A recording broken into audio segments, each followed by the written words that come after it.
Hello. Are you in a rut?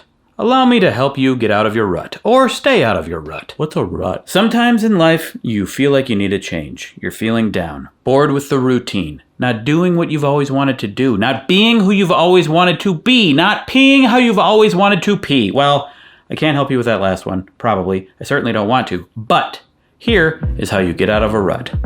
Only have to do one thing. Start. Well, that's easier said than done. How do you start? Okay, no need to yell. How to start. You only need 3 things. Decide what you want to start, pick a time to start. That's it.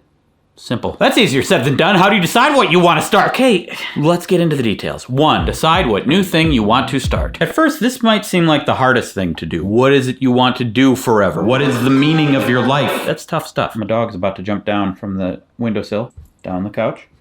And down there. There she goes. First of all, you don't even have to know that. We're not talking about the meaning of your life. We're talking about what you want to start. You're in a rut. What you need is change. My daughter's watching something upstairs. It's creating a lot of background noise. I think I want to go outside. Am I going to like it? I don't know. Let's try. Kind of nice. Someone doing yard work. Birds making noises. Neighbor's air conditioning turned on. I am in a rut. No, I'm not. We can do this. So, just pick a thing and try it. You can just pick at random. That might not work for you. That probably wouldn't work for me. I have other ideas. Consider Ikigai. It's a Japanese word meaning reason to live. And I'm going to tell you more about how Ikigai can lead you to a happy, healthy life. But first, I want to thank the sponsor of this video who can also help you lead a healthy life, ZocDoc. Finding the right healthcare can be tricky, and I'm going to go into the woods as a metaphor for being lost in the woods trying to find healthcare. ZocDoc is an incredible service to help you find the right healthcare provider for your particular healthcare needs. As an asthmatic who's lived in several different cities, I wish I had something like ZocDoc. I was a big, dumb idiot. I still am, but now I have ZocDoc and my wife to help me. For a year and a half, we lived in DeKalb, Illinois, which is the middle of nowhere, and I had a hell of a time finding a doctor who specializes in asthma, took my insurance, were available, and were good at what they did. Healthcare is so confusing. But now with ZocDoc. But if you want to use ZocDoc, be prepared to pay nothing. The app is free to download, or you can use a website. Both places you can search for high-quality doctors that take your insurance and specialize in your needs in your area. And then you can just click to instantly book an appointment. And ZocDoc appointments happen fast, typically between 24 and 72 hours after booking, and sometimes same-day appointments. 100,000 healthcare providers across every specialty, from mental health to dental health, eye care to skin care, etc. You can filter for doctors that take your insurance, located nearby, fit your needs, and are highly rated. You could also filter for low-rated. I don't know that you'd... Why would you want to filter for a low-rated one? I don't. So go to ZocDoc.com/WheezyWaiter to easily book local doctors that are highly rated and take your insurance. Be sure to follow my link for the special discount, which is free. The app is free to download. Thank you, ZocDoc. Okay, Ikigai, reason to live. The idea is you find something that satisfies 4 criteria. What you love, what the world needs, what you are good at, and what you can get paid for. That's a tall order to find something that matches all of those things, but you can use it as a guide. Maybe go for 1 or 2 just to start something. Sun is doing weird things, new location. I'm not even sure what I do qualifies as what the world needs, considering there are millions of hours of video uploaded every second and social media is destroying the fabric of society. But it didn't feel like that when I started. But no, that noise is terrible. Here we are.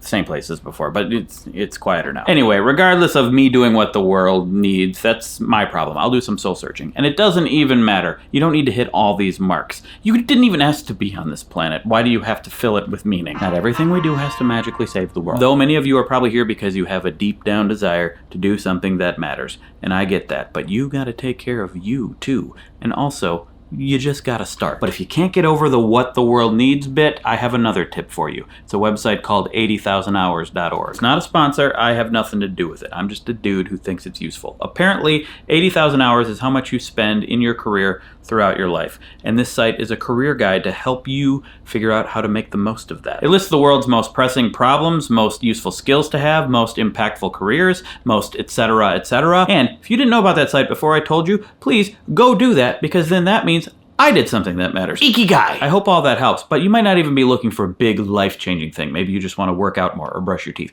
You should be brushing your teeth, regardless. Okay, but this all applies there too. It doesn't have to be a big grand thing. And if that's the case, you probably don't even need this step. Let's move on to step 2. Pick a time to start. It seems simple, but to me, picking a time might be the most important thing. More important than even knowing what to do. Why? Well, you might not know that what you want to do is actually what you want to do until you do it. And if you fail, you learn something. So just pick a time and do a thing. When I get an idea for a project like cold showers for a month, laying on a bunch of spikes every day for a month, 30,000 steps for a month, I don't know if I'm ready. I don't know if I can pull it off. I don't know the best time to do it. I just pick a time and I start and I discover if it was the right time, if it was the right thing. What do you have to lose? Money, time, energy, permanent health damage? Okay, yeah, maybe you have some things to lose, but just, don't do something stupid. And personally, I don't like to overthink the schedule. Make it as easy and memorable as possible. Right when I wake up in the morning, every Monday, every weekday, the first of the month, every solar equinox, whatever. I actually couldn't tell you off the top of my head when the solar equinox is. That's actually... Hang on. Solar equinox day. Looks like it varies a little bit. Don't schedule around the solar equinox. But anyway, pick a day, pick a schedule, go for it. I let my schedule be my motivation because my emotions and my mood, can't trust those. Which brings us to 3, start. Just do the thing when you said you were gonna do it. Here are some obstacles to consider. 1, you're afraid. Okay, I understand that. Boo! Just kidding. So if you're afraid, here's what I'll say.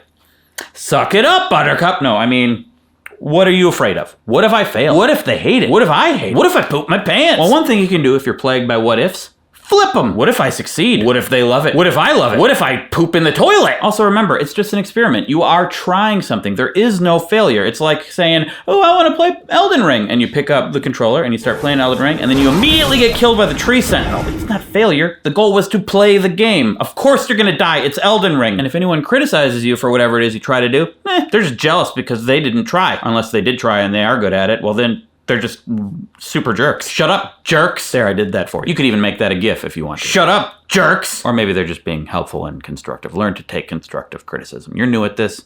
You should probably listen to experts. But also, maybe you're better than you think and you just have imposter syndrome. I still have imposter syndrome, which is surprising because I'm great at everything. Not really. See? And if those expert criticisms are still getting you down, just remember all those so-called experts were once little babies who threw up and shirt themselves. Idiots. Babies are idiots. Like the mood of this second half of the video is unhinged. And that's fine. Another obstacle, you feel unmotivated. Well, as I said before, motivation is a trap. Do not wait around for the motivation fairy to show up because they're never gonna. Probably. I've never seen the motivation fairy. I don't think she exists. I don't know. And if they do, they're probably a motivation witch because it doesn't stick around forever. Motivation is a fickle beast that just comes and goes. Just rely on your schedule, like I said before. 3, you're not ready. You don't have that special tchotchke you need to torque the flange at just the right angle. You are looking for perfection. I understand. I judge myself and I judge other things all the time. I'll be listening to a song and I'll be like, this song's boring. When I write a song, it's never gonna be this boring. When I watch a movie, I'm like, why did the sister have to die in the first act? There was already a death motivating the characters. This didn't make any sense. When I write something, the first act is gonna be perfect. But then when you sit down to make stuff, something smacks you in the face.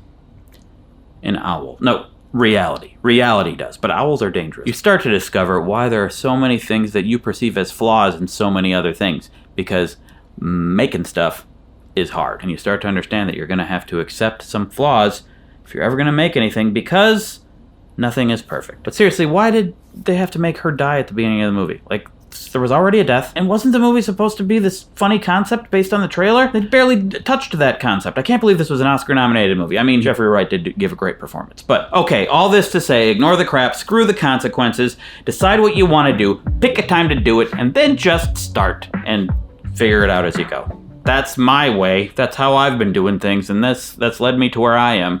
If that's where you want to be, I don't know. I mean, you might end up losing a lot of hair and growing a beard. I don't know if you're interested in that, fellas, ladies. It's pretty simple, really. I probably said way too many words. But hey, I'm not perfect, and I love the sound of my own voice, so I'm just going to keep saying words. Words. Thank you for watching. I hope this helped you. My previous video was about VR, and I thought it was a pretty fun video if you want to check that out. And my dog over here is shaking because she wants to go out, and hey, yeah, I know. I just had to get this last bit of the video done, and now I'll take you out, okay? Okay, I'm gonna go manage my dog's poop and pee outside while you figure out what it is you're gonna do and then schedule it and then do it. So, see you later.